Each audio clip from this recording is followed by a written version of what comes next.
So here we have a 1200 Bandit with an MOT failure due to excessive play in the linkage. How bad do you think that's going to be? Alright, so we have got, the customer has supplied a, can you see it? Can you see it? A used, hopefully in good condition one. So I'm going to swap that out and then we're going to see what difference it makes. I'll tell you what, nothing straightforward on this Suzuki. I feel like I've dismantled the entire bike. Anyway, so here we go. Can we see this? I can't see what you can see. Let's have a look-see. Let's see if we can get some better lighting on this area here. Here we go, here we go. Wow, that's perfect. Right, okay, so linkage is out. And although if you was replacing them, you would replace them all. But seeing as we've got a replacement used one, we don't need to worry about that. We're just going to throw the other one in. But I just thought I'd use this as an example to show you. So this is the one that had the play in. It was MOT failure. Look at that. Look at that. So obviously the seals failed, allowing moisture in, and corrosion has eventually took hold. It's worn all the bush. And there we go. The bearings are falling out. They're not even held in. Oh, they're broken. There's some broken bearings. So the bearings are broken up. Look at all them little bits of bearing. Needle rollers. It's a bit shadowy, so you can't actually see in there very well. Let me get my torch. Let me get my torch. I don't charge you for singing, don't worry about it. Right, okay. There you can see inside, there's now no needle rollers. They've all fell out, they're on the bench there, but let's show you one that should be in good shape. So you, oh, well, this is still not in great shape. Look, the corrosion has started, but essentially that there shouldn't be that colour. It is rusty in there, but that's basically how they should be.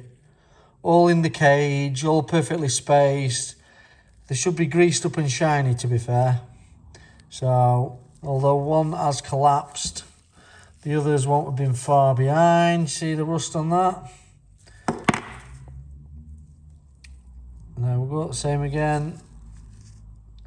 Quite badly corroded, but not collapsed. So that's the MOT failure, that one there. So we've got another one here. So this is the used one that's been supplied. Let's see what these look like. They are also not in great shape. Better, definitely better. See, the bush is a bit rusty as well. Definitely better, and there won't be no play. Doesn't feel like no play. You won't actually know until you've got it all bolted up and in the bike, really. But these definitely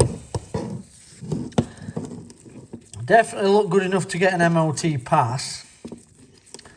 Although this is obviously the owners decided to do this. It's more cost effective this way. Yeah. See that's still a bit. So what I'm gonna do. I'm gonna clean these bearings out as best I can and re-grease them before fitting them on the bike, to give him a fighting chance. But ideally, I would rather replace them all and new seals. But we do what we do. But yeah, it'll get the pass that he wants.